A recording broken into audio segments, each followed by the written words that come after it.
Welcome to this tactical analysis of the West Ham United versus Manchester United game. We're going to have a look at how West Ham built up, how they sought to create through their press and the substitutions that they made, and Manchester United's 4-1 or 2-4/2-3 build-up, and Manchester United's flexibility in their deep build-up. With that, let's get into it. So starting with West Ham, the West Ham goalkeeper Arnold rarely went short, except throwing out to try and bypass Manchester United before they had a chance to set up a press. She opted instead to go long, centrally or to the left-hand side, with West Ham contesting second ball off the long balls in a 4-1-1-4 or a 4-2-4 or a 4-2-3-1 press. The 4-1-1-4 is just a variation of the 4-2-4 where one of your centre midfielders near side of the ball is pushing higher to try and press on that side. Asayi, the striker from Bayern Munich, added a lot of energy at the top of the West Ham press, especially in that 4-2-3-1 where she's expected to press from the ball side and try and push Manchester United into one of the white spaces with the fullbacks. The press improved when West Ham chose to push those four forwards higher up the pitch, and at time they were able to fluster Manchester United and have a legitimate way to try and create in Manchester United's defensive third. Unfortunately, due to West Ham being reliant on their goalkeeper kicking long, they were relegated to counter-attacks often, trying to utilise their fullbacks overlapping to cross for their forwards. Stringer coming on to play in centre midfield allowed Brynja Stutier to push up into a CAM position, allowing her to present an aerial threat, an attacking threat, and a greater and more positive pressing influence. It also caused a number of their forwards to shuffle, such as pushing Lucy Evans and Zhu, the wingers, to swap sides. And actually in the second half, they moved to more of a 4-4-2, initially with Asayi and Walker as the centre forwards, and then later with Walker and Kivag as the centre forwards. And with a number of their other substitutions as well, there's a lot more emphasis on pace rather than guile. And with that, let's have a look at an example. Manchester United have just had a throw-in. Zellum tries to play the ball centrally, but it's cleared. Just as she did throughout the game, Asayi is looking to put pressure immediately off that clearance, with the rest of her team looking to support. West Ham essentially take up a 4-4-1 shape, with Asayi leading the line and Hayashi in that CAM role looking to try and press the CDM. United here set up in a 2-3 shape, with Lad as your CDM and Toon and Zellum as your wide centre midfielders. Here, Toon is able to receive the ball on the half turn, allowing her then to be able to burst into the space as Long has tried to nip in, but in doing so she leaves this central space exposed, which United love because it then allows their forwards such Galton or Russo or Garcia to be able to then run in behind. Unfortunately on this occasion the ball is poor and Shimizu is able to clean up in combination with Arnold, the goalkeeper.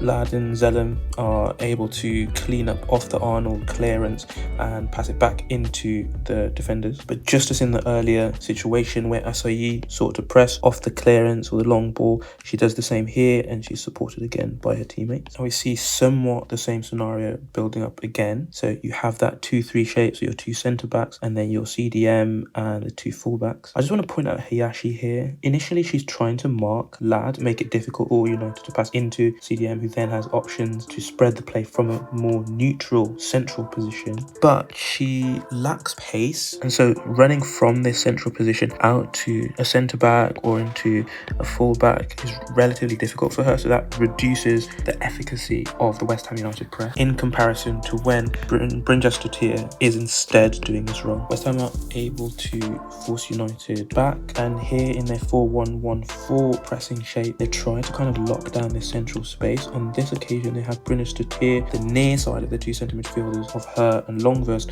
pushing higher up to try and help out the press. Of course, due to West Ham's shape, Manchester United are forced to try and go on the outside through their fullbacks, especially Battier. Of course, they also have the option, United, that is in passing with either Zellum or their centre-backs. They especially try to use Zellum for this role just because she's very adept at long-range passing. And so you see United setting up for Zellum to get on the ball and take advantage of her passing range by having her drop into a right-back role, while then Battier, who due to the press and thinking better of the long ball she was going to play, came inside and passed the ball back here into Laetitia, can have her move into a right-sided CDM role. Okay, so West Ham have been quite successful here in pushing United progressively deeper and deeper into their defensive third, although United could argue that they prefer this given the pace of their forwards and the space that this kind of press creates for those forwards to run in behind. Here we have one of our centre-backs, Laetitia, pushing pushing extremely wide to this right hand side, and on the other side you'll have the same with Turner, allowing then whoever is playing at fullback to be able to push relatively high on their side. On this occasion we actually have Zellum in that right back position with Battier more centrally. West Ham were able to successfully,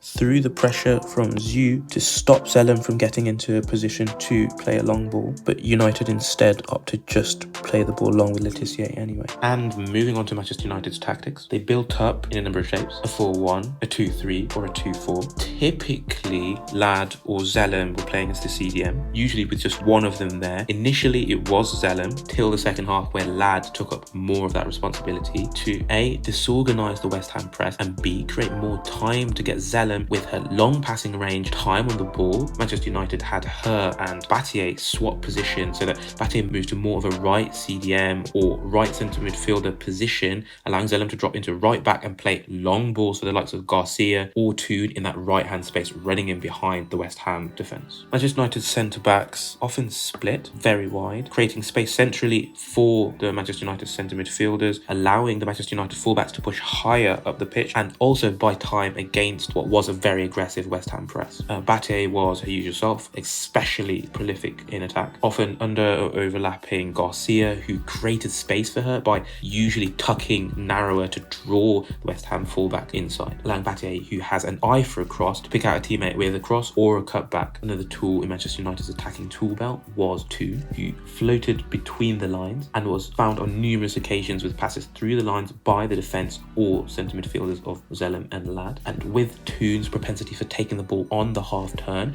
she was then able to add some dynamism, some energy from that space between the lines for the other Manchester United forwards to start running in behind and force West Ham into a retreat.